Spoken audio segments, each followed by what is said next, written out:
¿por qué no?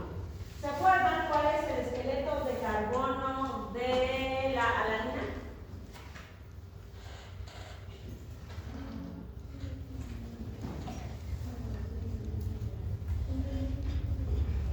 La alanina es así.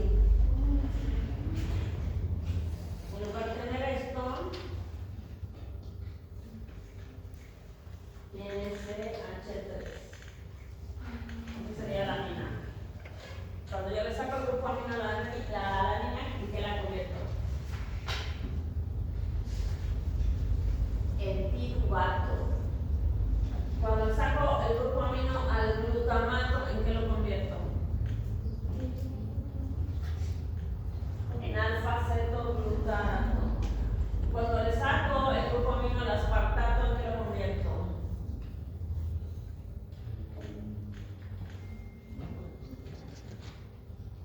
En oxalacetato. Las típicas transaminaciones que ya sabemos que tienen que repasar, aminoácidos, por favor. El esqueleto de carbono vaya a formar glucosa o vaya a formar cuerpos cetónicos. Y de ahí que nosotros podemos clasificar a los aminoácidos en aminoácidos cetogénicos, glucogénicos o glucocetogénicos. El balance nitrogenado entonces se relaciona con la cantidad de nitrógeno que entra y la cantidad de nitrógeno que sale. En realidad, la cantidad de nitrógeno que entra con las proteínas y la cantidad de nitrógeno que sale, el equivalente de nitrógeno proteico que sale por la orina, se elimina básicamente por la orina. Y tengo tres diferentes variedades de balances. El balance nitrogenado neutro, que es el que tenemos todos aquí, que es un balance equilibrado. Comemos lo mismo que eliminamos. Comemos, por decir, 100 gramos de proteínas y eliminamos el equivalente en amonio por la orina. El balance nitrogenado positivo es aquel donde la ingesta es mayor a la pérdida. Digamos que consumo 200 gramos de proteínas y elimino 100, el equivalente de 100 en nitrógeno proteico. Y el balance nitrogenado negativo corresponde a una ingesta menor a la pérdida. Digamos que como 50, pero elimino el equivalente a 100. ¿Observan en la imagen a lo que nos referimos con el balance nitrogenado? Es el mismo actor. Es Christian Bale, el mismo actor. Y lo tenemos en un balance negativo, en un balance positivo y en un balance neutro. En el balance neutro, como ven ahí, el tipo es normal como cualquier mortal. Cualquier humilde, común y corriente mortal. Ahí está, normalito. Ni flaco, ni musculoso.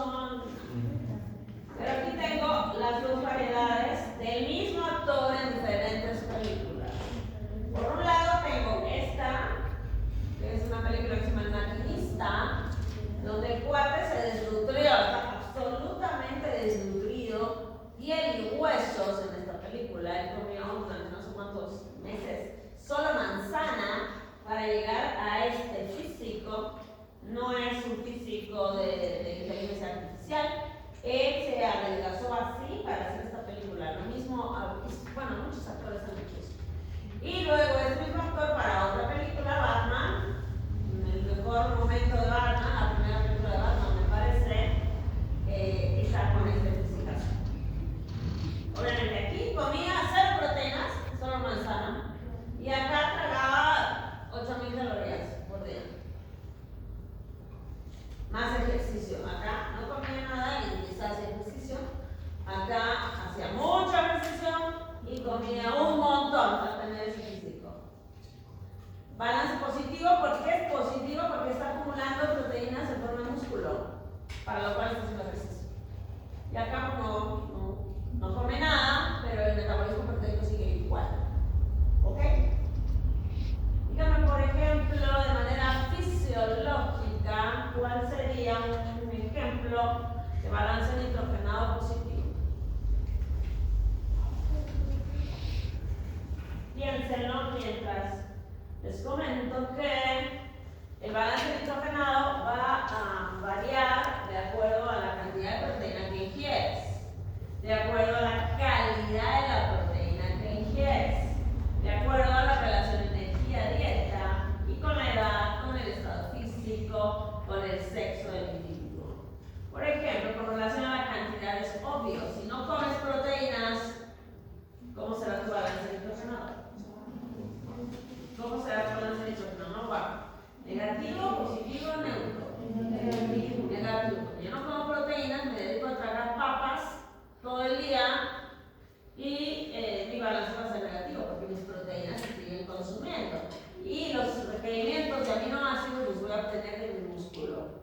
La única manera de obtener tu músculo cuando haces dieta, una dieta hipocalórica, es hacer ejercicio. Si haces ejercicio, proteges a tu músculo. Ahora, ¿a qué me refiero con la calidad de la proteína?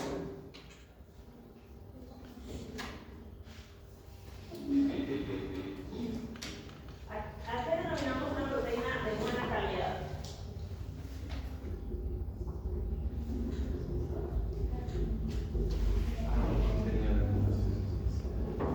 Una proteína de alta calidad es aquella que tiene todos los aminoácidos esenciales, no alto contenido, sino todos los aminoácidos esenciales. Una proteína de mala calidad es aquella que no los contiene. Por ejemplo, una proteína de soya, ¿es de buena calidad o de mala calidad? De mala calidad, los vegetales son de mala calidad, porque no tienen todos los aminoácidos esenciales. A menos que combines. Si combinas, podrías tener una proteína de buena calidad. Hemos hablado mucho de las combinaciones. ¿Qué combinación de proteínas vegetales me generará una buena proteína animal? Dijimos cereales con leguminosas. ¿Y cuáles eran esas? Por ejemplo. Pero ¿cómo mezclas? Frijoles con arroz, frijoles con, ¿qué será? Con quinoa, frijoles con garbanzo, frijoles como el turno, cambiar acento. Entonces, acá no dicen frijoles, ¿no? Frijol creo que lo dicen. Hay una chiquita, hay una niña que se llama Emily. Emily. No, Emily. Ya me imagino a la mamá solita. ¿Cómo se va a llamar su hija? Emily. Pero seguro que la chola del notario le puso Emily. Y se llama Emily. Y yo me hago la burla de la Emily. ¡Ay, qué fea! Pero se llama Emily. En serio. En otro lado va a sonar que por aquí no suena Alejo Morales, ¿no? Fresco. Bueno, caballero. Entonces, alto valor, las proteínas de alto valor biológico de alta calidad son, por ejemplo, las proteínas de huevo, que son de altísima calidad, la pechuguita de pollo, el atún es una proteína de alto valor biológico, y si se fijan son las proteínas que usa la gente que hace ejercicio físico. Saca la grasa, se come la pechuga de pollo, se come el huevo, se come el atún, listo, eso es lo que come, pescadito, y ya. No le van a tirar otra cosa porque no tiene suficiente valor biológico, o aunque lo tenga, tiene mucha grasa, proteína muy infiltrada de grasa. Por eso normalmente no te dicen como un asado, sino como una pechuga de pollo. Con relación a la energía dieta, pues obviamente es lo que consumes con lo que comes y con la actividad física que haces. Con relación a la edad, un niño tendrá un balance nitrogenado positivo, negativo, neutro. ¿Y por qué? Positivo porque está en crecimiento. Positivo porque está en crecimiento. Una mujer embarazada. Porque le está quitando el Positivo porque no está ahí, sí le está quitando a la mamá, pero está dentro de ella. Entonces la mamá come de más, o sea, come mucho y elimina menos de lo que está consumiendo, porque el bebito se está quedando con gran parte de esas proteínas.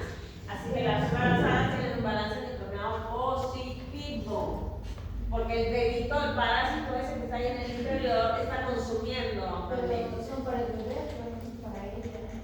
Para el bebé, la prioridad es el bebé. Ahora, si la mamá come no es suficiente, Ya. el bebé es lo primero que capta. Entonces no sería positivo para el feto y negativo. Pero es que es uno solo en ese momento. Ya. Es uno solo en ese momento. Si lo pensara separado es positivo para el bebé, negativo para la mamá. Pero en ese momento es una sola entidad. Tú no puedes ver al feto como un individuo separado. Cuando estás embarazada es una sola entidad con un parásito allá adentro. Pero eso no es un parásito. Definan parásito, ustedes que un parasitología ahora. Organismo que se aprovecha de otro. Organismo que vive dentro o sobre otro y obtiene sus nutrientes de ese otro y puede poner en peligro su vida. Sí. Sí. ¿Es un feto o no es un feto parásito? Es, por definiciones. Y sigue siendo parásito luego que nace. Todavía peor. Mira. No es un microorganismo. Es un organismo. No necesariamente. A ver, ¿por qué es microorganismo? En la definición de parásito no está la palabra microorganismo. ¿Por qué no está microorganismo? Porque no todos son microorganismos. Tú tienes un montón de parásitos diferentes que puedes ver macroscópicamente. Por eso no es un microorganismo realmente. Tienes a los ociuros, tienes a las peñas, tienes a las ascaris, que son parásitos. Tienes a las garrapatas, las chinches, las pulgas, son parásitos. Por eso hablamos de organismos que viven dentro o sobre ese otro y del cual tiene sus nutrientes y pueden poner en peligro su vida. El feto entra ahí y el feto tiene su momento microscópico y su momento macroscópico. O sea, el feto entra en todas las cosas. Es que traumático es un embarazo, ¿no? O sea, para el cuerpo. Es. Oh, sí. Es una cosa muy impresionante. ¿Cuál es el mayor problema que puede La muerte, obviamente.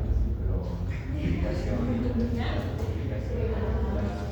Complicaciones, tener que aguantarte a ti toda la vida. Imagínate qué complicación es terrible. Complicaciones hay, la peor es la muerte. La peor. Pero no, la cosa hay que aguantarlos, pero eso es lo peor. Pero bueno, entonces, balance de nitrógeno positivo de las embarazadas. Si yo tengo un paciente con insuficiencia hepática, ¿qué balance de nitrógeno tiene? Negativo. ¿Por qué negativo? Porque está perdiendo el productivo. ¿Cómo va a perder si tiene insuficiencia hepática? Que está generando. Ni siquiera está generando, no puede procesar el amonio se acumula. Entonces tiene balance de nitrógeno positivo, negativo o negativo. No, positivo. Porque degradas la proteína, formas el amonio, pero el amonio no se va a convertir en urea, entonces no se puede eliminar, genera toxicidad, hiperamonemia, estado de coma y la muerte del paciente con insuficiencia hepática. Si un insuficiente hepático tiene balance de nitrógeno positivo. Un insuficiente renal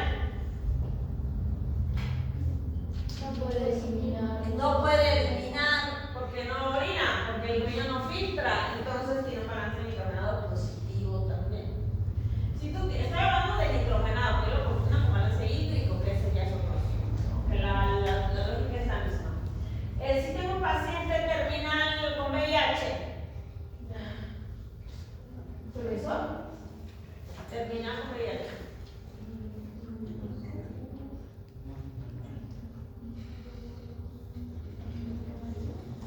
De verdad, son pacientes catépticos. Los pacientes terminales son pacientes catépticos en general.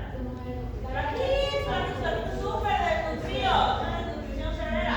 Eso es balance de nitrógeno negativo. O cuando estás, por ejemplo, un paciente quemado, ¿qué balance de nitrógeno será? ¿Por qué? ¿Qué está perdiendo? ¿Qué está perdiendo? No, estaría No estamos hablando de líquido. No, o sea, si está quemado el cuerpo, tal vez lo tiene. El cuerpo no puede retener nada porque está quemado. ¿Qué pierde? Ok, agua, pero ¿qué más? Aquí no me interesa el agua. Pierde proteína.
de proteínas totales. Y es una evaluación que debemos hacer, nivel de proteínas, en pacientes que tienen problema hepático, problema renal, estamos evaluando estado nutricional, o en pacientes, por ejemplo, que sospechamos inmunodeficiencias, también habría que pedirles proteínas totales. Nosotros vamos a eliminar el nitrógeno de nuestros aminoácidos de tres maneras, como urea, como ácido úrico y como amonio. El más abundante para nosotros es la urea. Nosotros eliminamos la urea, el nitrógeno proteico en forma de urea. Somos animales uricotéricos. Hay otros animales que eliminan como ácido úrico, nosotros también en pequeña cantidad, pero el ácido úrico que nosotros eliminamos proviene de la degradación de las purinas, que vamos a ver luego. Y el amonio, pues nosotros lo procesamos, eliminamos un poquitito en la orina, muy poquito, todo lo demás va como urea. Ahí está, fíjate, el amonio está aquí. La urea, si observas, la urea tiene dos grupos amino. Aquí tengo uno, y aquí tengo el otro. Esta es la forma más importante para nosotros. Y el ácido úrico, que si te fijas es un par de anillos, como si fuera una purina.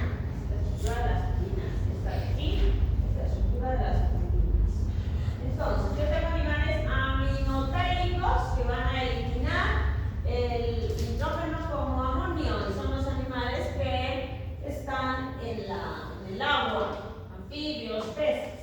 Los vertebrados, como la lulú, van a eliminar en forma de urea. Y varias cotorras que tenemos aquí, esas hermosas comparadas con las que tenemos por aquí.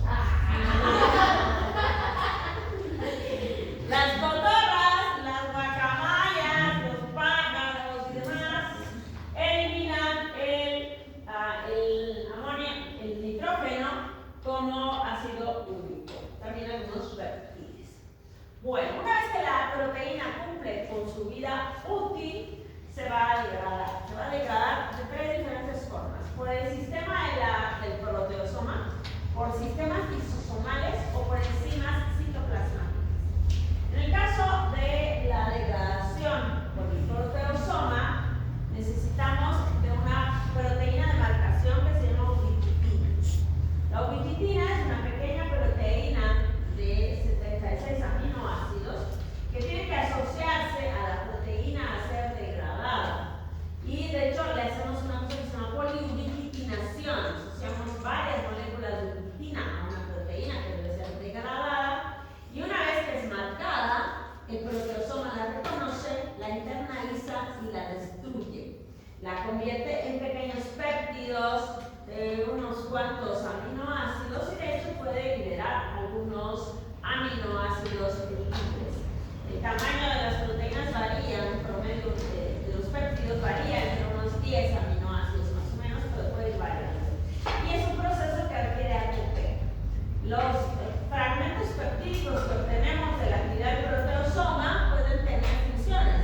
Podemos regular la proliferación celular, podemos tener alguna regulación metabólica, el ciclo celular, el estrés, podemos también regular el procesamiento y presentación antigénica en inmunología, que es súper importante, y podemos marcar proteínas anormales y eliminarlas para tratar de evitar enfermedades por mal plegamiento de proteínas como el ascarina. Ahí tenemos el proteosoma. El proteosoma es un organelo circular que tiene subunidades 20S y 19S. Las 20S son estos anillos que están aquí morados y estas son las 19S.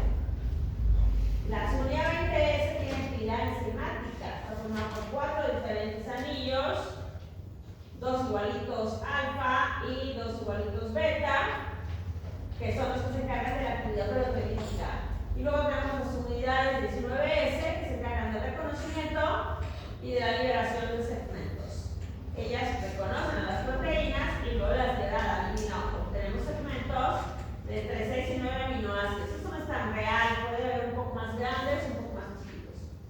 Y el extremo terminal del aminoácido, de la proteína, el aminoácido terminal de la proteína, es la que más o menos dicta la vida media de la proteína. Si Si tenemos metionina o serina, va a ser más lento la degradación. Si tengo aspartato o asparagina, la degradación será más rápida. Aquí está nuevamente el proteosoma. Mira, esta es la ubiquitina, poliubiquitinación, donde participan 3 diferentes enzimas de ubiquitinación, la E1, la E2 y la E3, que usan ATP. Y el proteosoma reconoce esta proteína ubiquitinada, la internaliza y la degrada. Y obtenemos fragmentos de diferentes longitudes, incluso algunos aminoácidos que se reutilizan. Los sistemas de degradación lisosomal incluyen todas las enzimas proteolíticas lisosomales, como las catepsinas, por ejemplo. Este sistema lisosomal permite la degradación de proteínas en membrana y de proteínas de vida media larga.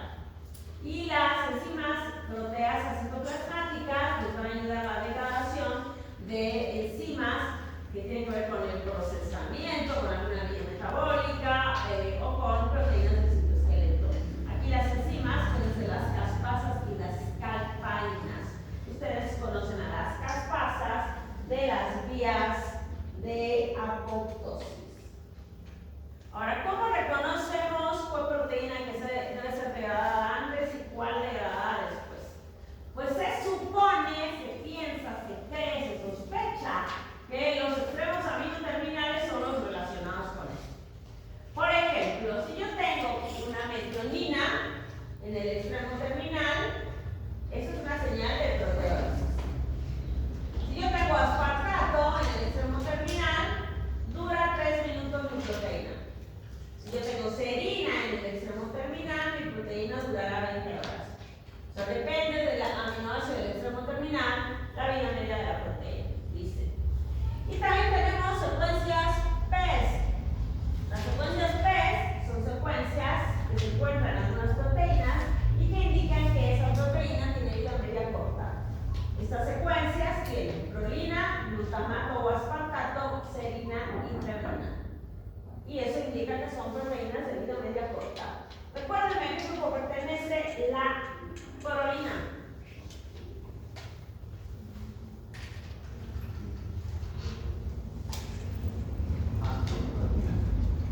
Sí, estoy pensando.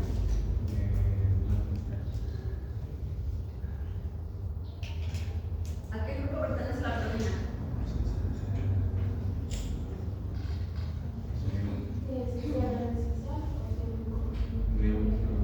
De los grupos de cadena lateral.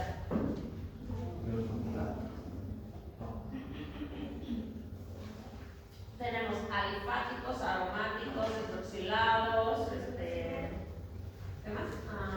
Aminoácido, ¿qué más? Azufrados, ácidos, básicos. No, la prolina es aminoácido. El glutamato y el aspartato, ¿a qué grupo pertenece?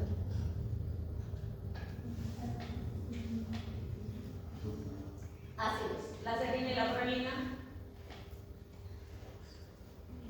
hidroxilados. Y ahí solo hay uno esencial. ¿Cuál es? No, el aspartato no es esencial. La serina no es esencial. La adenina es el único esencial.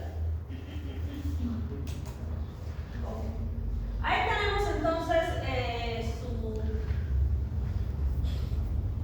órgano, su sistema favorito, o para su favorito, están estudiando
degrada los enlaces peptídicos, de ahí el nombre de pepsina, porque degrada los enlaces peptídicos. Requiere esto, esa pepsina requiere un pH ácido. ¿Ustedes conocen una bebida que se llama Pepsi? ¿Y qué relación tendrá con la pepsina? ¿Por qué no dejan sus teléfonos a mano, por favor?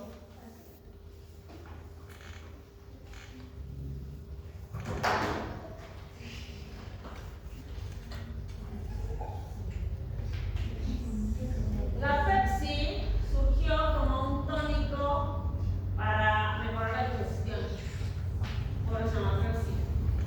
Usan la pepsina, que ayuda a degradar las proteínas. La Pepsi Cola surge como un tónico para la digestión. Y eventualmente degeneró a un refresco. Una vez que la pepsina actúa sobre los enlaces peptídicos, no todos, sobre algunos, rompe a la proteína en péptidos, algunos péptidos. ¿Y estos péptidos pasan a dónde? Al intestino delgado, donde se encuentran con quién? Con los jugos pancreáticos. Y estos jugos pancreáticos tienen enzimas que se liberan en forma de simógenos, ¿no? ¿Qué es un simógeno? ¡Angie! ¿Qué es un simógeno? No, no es una enzima que se encarga de nada. ¿Qué es un simógeno?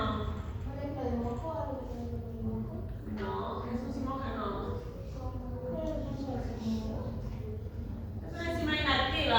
Los simógenos son enzimas inactivas que se activan por proteólisis. Así que a los simógenos los activamos por proteólisis. El pepsinógeno es un simógeno. Lo rompo y lo convierto en pepsina. Si aquí el tripsinógeno es un simógeno, lo rompo y lo convierto en bisotripsina. El tripsinógeno es un simógeno, lo rompo y lo convierto en tripsina. Así que las enzimas pancreáticas se liberan como sinógenos, se están activando luego cuando llegan al duodeno. ¿Qué pasará si se activan en el páncreas? Se produce qué cosa? No disuelven, pero sí empiezan a degradar las células pancreáticas, provocando inflamación en el páncreas que se llama pancreatitis, que puede ser muy grave y mortal o puede ser más o menos grave y obviamente no mortal. Hay miles de causas de pancreatitis, una de ellas es el alcohol, por ejemplo, alcohólica y pancreatitis también. Muy bien, pasa entonces los péptidos por la actividad de las enzimas digestivas y ahora sí obtengo aminoácidos. Tengo incluso en las vellosidades intestinales aminopeptidasas, di y triaminopeptidasas, que van a ir rompiendo los dipéptidos y los tripéptidos a aminoácidos que van a ser absorbidos. Yo no absorbo dipéptidos, no absorbo oligopéptidos, absorbo aminoácidos. Y estos aminoácidos van a ser utilizados para la síntesis de nuevas proteínas. ¿Ok? ¿Quién está buscando chicle? El yoga. Estos aminoácidos se intercambian, se van intercambiando entre sí, van pasando grupos amino entre sí y van generando diferentes cosas. Por ejemplo, acá en el intestino yo puedo absorber alanina. La alanina irá al hígado y formará urea y glucosa. Es gluconeogénico. La alanina también viene del músculo, igual va al hígado. Del músculo puede salir glutamina, que puede ir al intestino o al riñón. En el riñón, por ejemplo, igual, en el riñón la glutamina va a donar glucosamino para el sistema amonio-amoníaco renal. ¿Se acuerdan para qué servía el sistema amonio-amoníaco renal?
que obtenemos de la dieta o del reciclado deben ser degradados. Si no se reutilizan, se degradarán. Así que saco algunos aminoácidos que reutilizo y los que no los degrado porque las proteínas no se almacenan, a excepción de niños en crecimiento, mujeres embarazadas y fisicoculturistas o deportistas que se están inyectando anabólicos. Después no se almacenan. Estos aminoácidos que voy a degradar los tengo que partir en dos. Por un lado le saco el amonio y por el otro lado me queda el esqueleto de carbono. El esqueleto de carbono es un cetoácido que irá al ciclo de Krebs para producir energía o también, ¿por qué no?, producir glucosa. Recuérdenme cuáles son los aminoácidos glucogénicos. Aspartato, alanina. ¿Qué? Glicina, ¿qué más? De hecho, todos menos dos son glucogénicos. Todos menos dos son glucogénicos. ¿Cuáles son los menos dos? Lisina y leucina, esos son solamente cetogénicos. Todos los demás son glucogénicos. Y de esos glucogénicos hay 4 que son glucocetogénicos, que pueden formar acetil A o glucosa. ¿Cuáles son?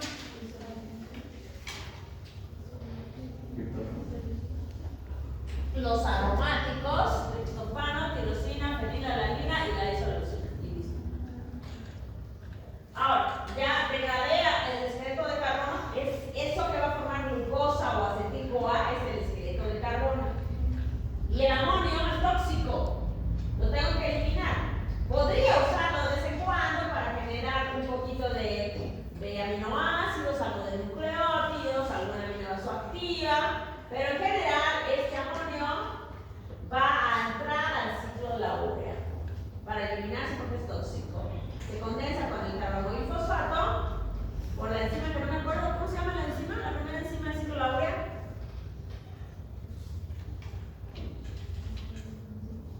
¿Lo vimos el viernes? Carbomoilfosfato, sintasa 1. Carbomoilfosfato, sintasa 1 es la enzima que condensa el amonio con el carbonato fosfato del ATP y va a formar luego carbomoilfosfato. Y el carbomoilfosfato entrará al ciclo de la urea para formar urea y eliminarlo. Y el ciclo de la urea se relaciona con el ciclo de Krebs. ¿Quién describió el ciclo de Krebs? ¿Y el ciclo de la urea? Krebs. ¿Y cuál fue el descrito primero? Urea. Y le dieron el nombre por el ciclo de la urea, no por el ciclo de Krebs. Por lo tanto, los aminoácidos deben ser desaminados y transaminados. De hecho, primero los transamino y luego los desamino. Primero transamino y luego desamino. Y desamino muy pocos. El más importante en la desaminación es el glutamato. Entonces, ¿qué estoy viendo arriba en la primera parte de la diapo? Lo que estoy viendo es una transaminación. ¿Y qué era una transaminación?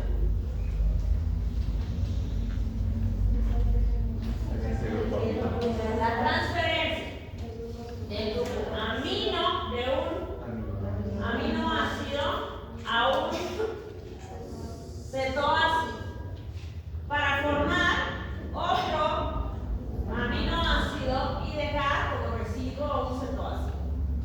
Reacción que es equilibrada y es reversible. ¿Qué vitamina requieren las transaminaciones?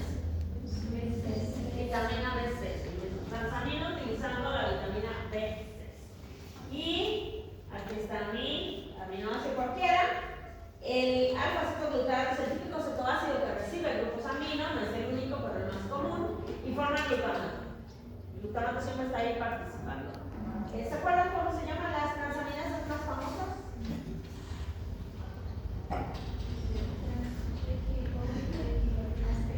TGO y TGP. Transaminasa glutámico pirúmica y transaminasa glutámico oxalato.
para muchas cosas en el diagnóstico médico, especialmente como pruebas de funcionamiento hepático, pero se pueden usar para un montón de diagnósticos porque indican daño celular. Y aquí tenemos al glutamato, que es uno de los más importantes acá. Mira, aquí tengo las proteínas musculares, voy degradando aminoácidos, divido el grupo amino por transaminación. Este grupo amino es captado por el glutamato, que luego le transfiere al piruvato para formar alanina. La alanina viaja por el circuito que se acuerdan ustedes, era el ciclo alanina-piruvato, o alanina-glucosa-piruvato, la gluconeogénesis. Y esta alanina viaja hasta el hígado, se transamina nuevamente a piruvato y el piruvato va a formar glucosa en la gluconeogénesis. Y de este lado, el grupo amino es captado por el alfa-cetoglutarato, formamos glutamato, el glutamato se desamina de forma oxidativa y va a ir al ciclo de la urea. Ahí está el glutamato, que se desamina de forma oxidativa por una enzima que se llama glutamato deshidrogenasa. El glutamato deshidrogenasa es una enzima mitocondrial que se va a encargar de sacar el grupo amino del glutamato, liberando alfa-cetoglutarato y el grupo amino. Y este amonio va a ir al ciclo de la urea.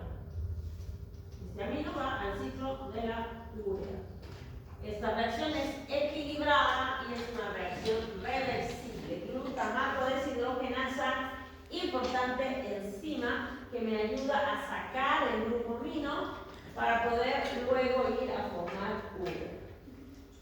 Si el amino se acumula, porque el hígado no funciona, este amino va a acumularse en forma de amonio amoníaco y va a generar hiperammonemia, estado de coma y puede causar la muerte. Deja de hacer eso. ¿Qué se llama eso? Scrolling. Scrolling.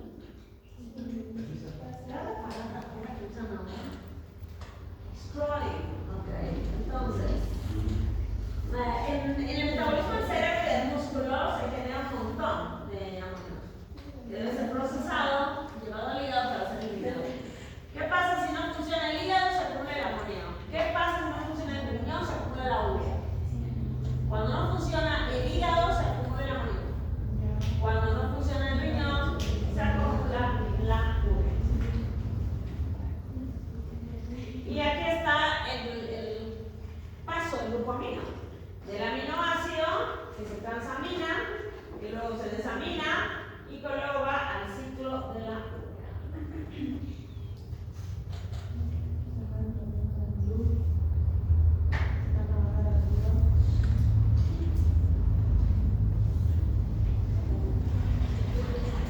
Entonces, aquí tenemos el ciclo de la urea.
La enzima se llama ornitina transcarbamilasa. Una vez que yo ya tengo la citrulina, que se formó dentro de la mitocondria, la citrulina se sale. Y afuera, esta citrulina afuera se va a condensar con ATP y con aspartato. Se une citrulina con ATP, libero pirofosfato y luego la condenso con el aspartato, liberando la AMP. La condensación de citrulina con aspartato se llama arginino succinato. Así que la segunda reacción del ciclo de la tercera, la primera fue la formación de carbono y fosfato, la segunda la formación de la citrulina, la tercera es la condensación de citrulina con aspartato para formar arginino succinato. Luego el arginino succinato lo parto, saco esto de aquí, el rosadito, que es el fumarato, y formo a la arginina. Y finalmente a la arginina la hidrolizo para formar ornitina y urea. Y la ornitina vuelve al ciclo. La urea va a la sangre, al riñón y se limpia. ¿Ok? ¿Sí? Ay, me olvidé de mencionar las enzimas. Sí, la enzima de acá, la que condensa citrulina con aspartato, se llama arginino succinato sintetasa. La que rompe a la arginina se llama la que rompe el arginino succinato se llama arginino succinato liasa, y la que termina de romper a la arginina se llama arginasa. Y listo. Ciclo de la urea. ¿Dónde se forma la citrulina? En la mitocondria, ¿qué? Hepática. ¿Cuál es la enzima? No, ¿cuáles son las enzimas del ciclo de la urea que utilizan ATP? La carbono y fosfato sintasa 1 y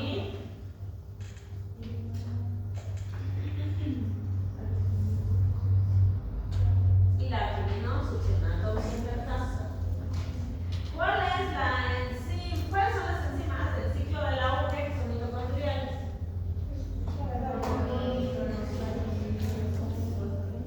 La carbono y fosfato sintasa 1 y la ornitina transcarbamilasa. ¿Cuáles son las enzimas del ciclo de la urea que son citosólicas?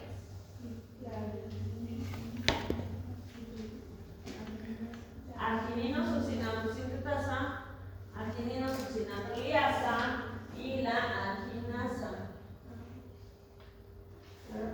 ¿Cuál es la relación entre el ciclo de Krebs y el ciclo de la urea?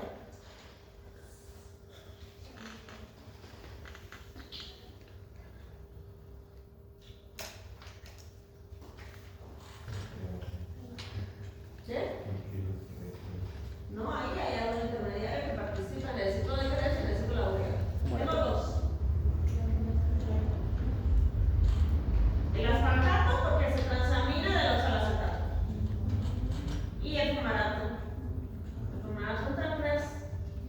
Y del 3 sale el oxaloacetato que se transamina aspartato y el aspartato entra en el ciclo de la urea. Así que hay una relación interesante. ¿Cuánta energía genera el ciclo de la urea?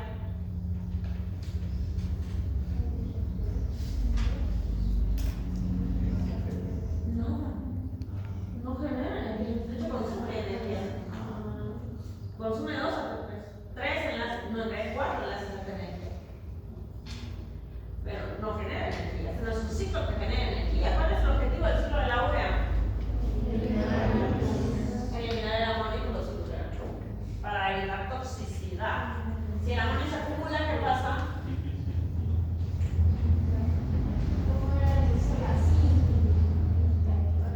Si el amonio se acumula, ¿qué pasa?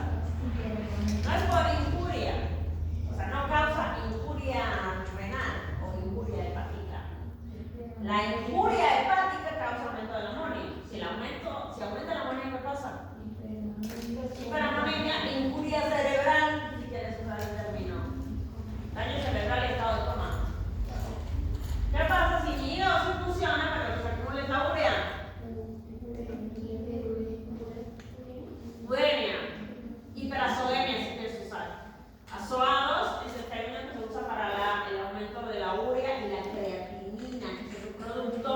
de metabolismo proteico que se acumula cuando yo tengo problemas renales. ¿Qué pasará si de repente... Ay, Dios mío, ¿qué pasa si esta enzima no existe? No sé. No sé.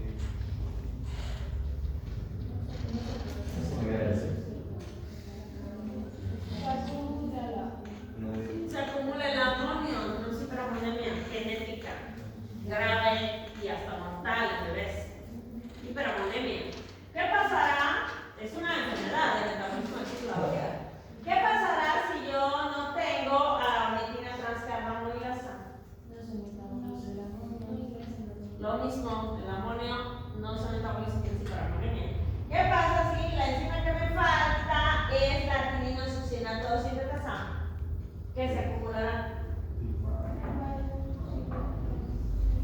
Igual citrulina, se llama citrullinemia.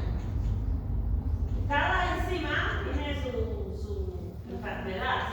Si falla cualquiera de estas, tienes enfermedades del metabolismo del amonio que son sumamente graves. Aquí está lo que hablábamos de la relación entre el ciclo de Krebs y el ciclo de la úlcera. Aquí está esto,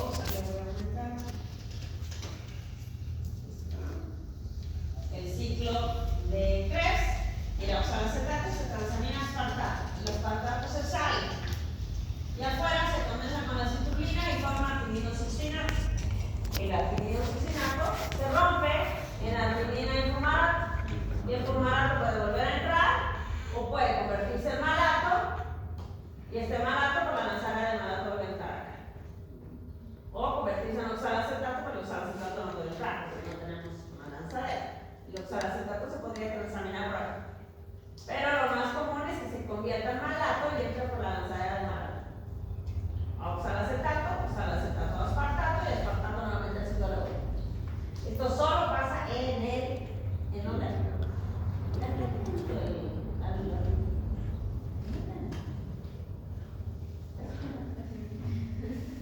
Ok, esto solo pasa ¿dónde? En el hígado, solo pasa en el hígado.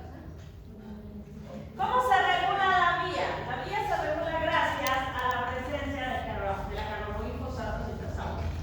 Esta enzima es activada por el N-acetilglutamato. El N-acetilglutamato es el activador alostérico de esta enzima y se sintetiza a partir del glutamato y acetilcoenzima. El glutamato se va a elevar cuando yo tengo una dieta rica en proteínas o cuando yo tengo un exceso de metabolismo proteico. El nivel de glutamato me indica cuántas proteínas he comido y si he comido demasiadas, el glutamato se incrementa. Y entonces el N-acetilglutamato se incrementa de forma completamente proporcional. Si tengo dieta rica en proteínas o si estoy en catabolismo proteico excesivo, el glutamato se empieza a acumular. Se va a condensar con la acetilcoenzima A y va a formar N-acetilglutamato. Aquí está la acetilcoenzima A más el glutamato, que hay mucho, eso sí hay mucho a nivel hepático, y la enzima N-acetilglutamato sintasa forma el N-acetilglutamato. Este simplemente es un indicador de que yo tengo mucha proteína para degradar y por eso se activa. Si yo tengo mucha proteína que está degradando por la dieta o por metabolismo proteico, el glutamato se incrementa y me permite la formación de N-acetilglutamato, que es el activador alostérico de la enzima. Y por lo tanto voy a empezar a formar mucha urea, porque activo el ciclo. ¿Ok? ¿Cuáles son las enfermedades relacionadas con esta vía? Primero vamos a mencionar las enfermedades relacionadas con la ubiquitinación. Y el primero de estos síndromes es el síndrome de Angelman. El síndrome de Angelman es un síndrome que se caracteriza por deficiencia de la ubiquitina 3 ligasa. Dijimos que requeríamos 3 enzimas para la ubiquitinación, la E1, la E2 y la E3. Y la deficiencia de la E3 se relaciona con el síndrome de Angelman. ¿Qué les llama la atención de esta imagen, de esta foto, de esta pintura, mejor dicho, y de esta? Las sonrisas. Ese niño feliz. Era el síndrome del niño feliz. Pero está mal dicho ahora. Todos los síndromes que usamos en medicina están mal políticamente incorrectos, como se acuerdan del Minoelfo, todos esos. El de la ¿El de qué? Del darwinismo, claro, son términos políticamente incorrectos aunque sean descriptivos. Obviamente los podemos utilizar en nuestra historia clínica, pero no es algo con lo que puedas referirte al paciente, porque la gente malinterpreta absolutamente todo. Fue descrito en 1965 por un médico que vio a 3 niños que tenían características clínicas y conductuales parecidas. Es muy común que en algún consultorio médico pediátrico de repente encuentres 3 o 4 pacientes que tienen cosas parecidas y te llaman la atención. Empiezas a estudiar juntos y dices, ups, tienen lo mismo. Y el síndrome de Angelman se describió así en el 65 con niños que tenían problemas de retraso grave del aprendizaje, tenían problemas para caminar, ataxia, temblaban, no hablaban y parecía que siempre estaban felices. Aparentemente todos sonreían, todos sonreían, no hablaban y querían hiperpigmentación. Algunos de ellos tenían epilepsia, algunos, no todos, eran prognatas, en esta se ve el prognatismo más claramente, la mandíbula grande y hacia afuera. Esta sí se ve, prognata. Y los ojos subidos, boca grande, lengua prominente y a veces microcefalia. Esta patología se presenta por lesión del brazo corto del cromosoma 15. Otra enfermedad de estas es el síndrome de von Hippel-Lindau. Esta es una enfermedad rara que se caracteriza por tener problemas de predisposición a desarrollar cáncer, muchos tumores benignos y malignos, tumores en retina y hemangiomas. Se llama también angiomatosis familiar cerebro-retiniana. Y puede relacionarse también con el desarrollo de una patología que se llama feocromocitoma. ¿Alguien sabe lo que es el feocromocitoma? ¿Qué le suena feocromocitoma?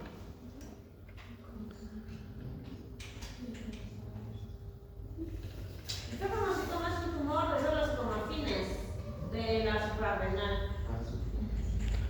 Y son tumores productores de adrenalina, de catecolaminas.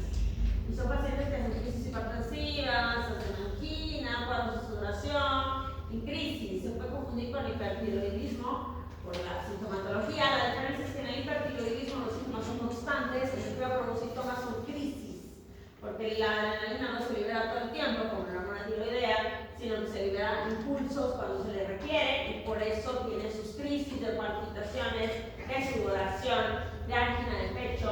Es difícil el diagnóstico del feocromocitoma.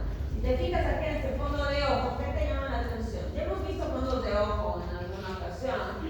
Hemos visto fondo de ojo en la linfemia retiniana. ¿O a qué te llama la atención? Hemos visto fondo de ojo en la linfemia retiniana, hemos visto fondos de ojo en la esclerolipidosis. Entonces, con relación a esos fondos de ojo, ¿qué les llama la atención en este fondo de ojo? La coloración es roja. Los fondos de ojos son bonitos. Se ven bonitos. Se ven parejitos, se ven más claritos. Este está como hemorrágico. Con una circulación tortuosa, grande, desagradable. O sea, tú lo ves y no dices que esto es bonito. O dices que es bonito. No se ve bonito, o sea, te llama la atención, no sabes si es una arteria, esa cosa tortuosa ahí, no te parece que sea linda. El fondo de ojo se ve bonito, se ve clarito, se ven los vasos rectos, parejitos, bonitos, rosadito, se ve la fóvea más clarita, llegando y saliendo los vasos claramente por la fóvea. Aquí no alcanzo a ver ni la mácula. Esto es horrible. Por eso es una angiomatosis. Esta incremento de la vascularidad acá y el tamaño se llama angiomatosis cerebro-retiniana, esto es específicamente en la retina. Es una patología rara por problemas de la ubiquitinación. Ahora tenemos las enfermedades relacionadas con el ciclo de la urea, las enfermedades genéticas que ya estábamos comentando. La deficiencia de la carbohidratos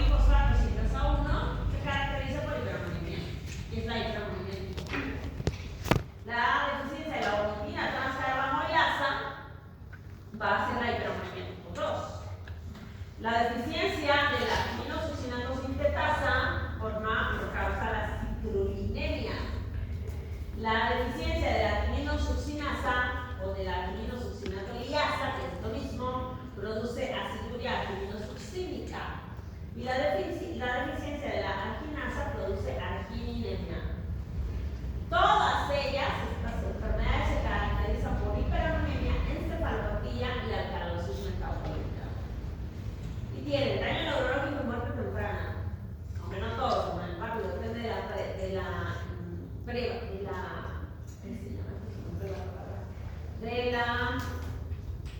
penetrancia del síndrome. Tienen vómitos, crisis convulsivas, ataxia, irritabilidad, letargo, retraso mental y estado de coma severo. Luego tenemos la enfermedad celíaca, que es una enfermedad donde tenemos intolerancia a gluten, que es una proteína. Esta es mucho más común que las anteriores. Las enfermedades por alteración en el metabolismo de la urea son súper raras. A veces nos diagnosticamos que el mismo es rápido. Pero esta es súper común. De hecho, yo diría que está en este momento exagerado el diagnóstico. ¿Por qué digo exagerado? Porque de hecho el gluten genera inflamación intestinal y puede generar una reactividad inmunológica liberando o estimulando la producción de anticuerpos. Pero con anticuerpos anti-gluten o antiglutaminasa no se hace el diagnóstico. El diagnóstico se hace con biopsia. Así que si no les han hecho biopsia y dicen esos celíacos, no son celíacos. Pueden ser intolerantes al gluten, pero no celíacos. Esta enfermedad celíaca es una enfermedad autoinmune que se caracteriza por tener la presencia del HLA, de Q2 y de Q8, factores de disposición importante que también forman parte de los criterios de diagnóstico de enfermedad celíaca. En esta enfermedad tienes una reacción exagerada frente a proteínas del gluten. Y estas proteínas pueden ser las prolaminas, donde tenemos a la gliadina del trigo, a las ordeínas de la cebada, a las secalinas del centeno, a las aveninas de la avena y a las glutaminas. Cualquiera de estas puede desencadenar esta reacción inflamatoria excesiva que va a llevar a aplanamiento de las vellosidades intestinales. Como ven en la imagen, yo tengo aquí las vellosidades normales y acá las vellosidades en un paciente que llaman vellosidades con celiaquía. La inflamación genera aplanamiento y eso es por una reacción de nuestro sistema inmunológico. Los síntomas varían muchísimo. Podemos tener diarrea crónica, malabsorción intestinal, distensión abdominal, pérdida de peso, deficiencias vitamínicas y enfermedades asociadas a autoinmunes, porque las enfermedades autoinmunes se asocian entre sí.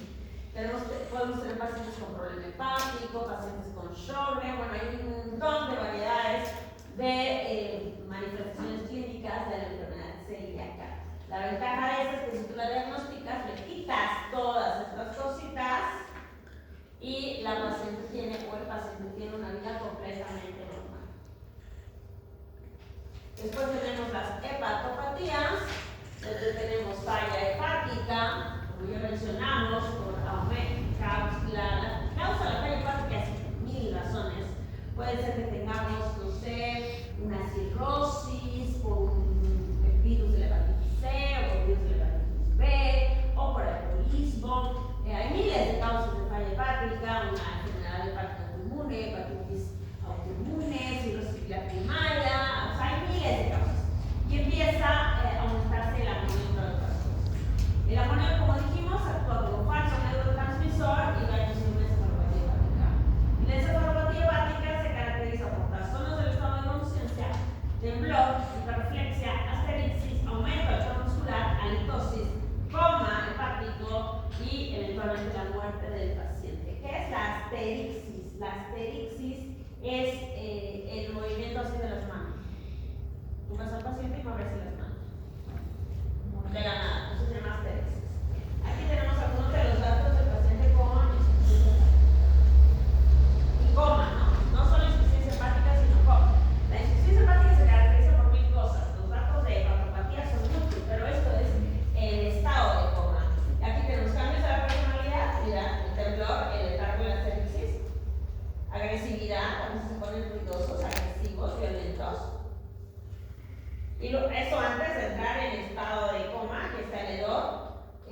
hepático, huele a paciente hepatópata a amonio, tiene signos o reflejos anormales como el reflejo de Babinski, el clonus aquí en la rodilla y en el tobillo, o sea, le haces una exploración, se pone duro y empieza a contraerse. Eso es por el amonio. Obviamente el paciente está amarillo y acá entra en estado de coma. Y aquí tenemos algunas alteraciones en el electroencefalograma, que no es un electroencefalograma normal. Mira cómo están chiquititas todas las ondas del electro. Esto ya es en hiperamonemia y estado de coma. Los pacientes con estigmas hepatópatas son pacientes que habitualmente están ictéricos, no muy ictéricos, pero pueden estar ictéricos, tienen el abdomen así de este tamaño grande. ¿Cómo se llama eso? Ascitis. Y además en esa ascitis, ¿qué te llama la atención? Te ves una bruta ascitis. ¿Qué? ¿Se ve qué? Venas. Es una circulación colateral, se llama cabeza de medusa. En el caso de la ascitis por insuficiencia, por problemas de hipertensión portal, debido a la cirrosis hepática, hay hipertensión portal, hay aumento de la presión hidrostática, disminución de la presión osmótica, y tu paciente tiene ascitis porque está saliendo el líquido, no estás produciendo albúmina porque hay insuficiencia hepática y tienes el aumento de la circulación colateral. Y así como la circulación colateral está aumentada, también está por dentro. Y tu paciente tiene varices esofágicas. Las varices esofágicas se ven así. Es una endoscopia con una varice esofágica. ¿Qué es una varice?